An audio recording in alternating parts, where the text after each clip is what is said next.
Bismillahirrahmanirrahim. Basına ve kamuoyuna.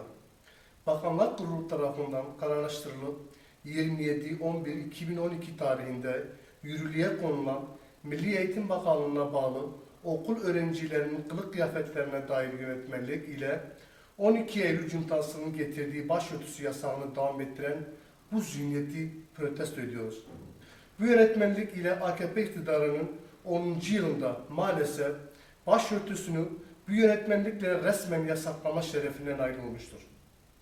Bir yandan darbecilerle hesaplaştığını iddia eden mevcut hükümet, diğer yandan zalim, despot, insan, hak ve hürriyetlerine düşman, din ve inanç özgürlüğünü yasaklayan düzenlemelere imza atması çelişkisine anlam vermek mümkün değildir.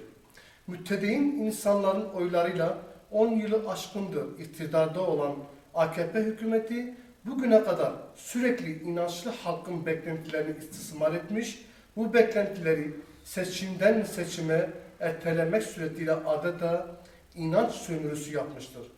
Bizler her alanda İslami tesettürün özgür olması beklentisi içindeyken çıkarılan bu yönetmenlikle maalesef dindar halkın beklentileri bir kez daha ertelenmiş, umutlar yerini hayal kırıklığına bırakmıştır. Buradan AKP hükümetine sesleniyoruz.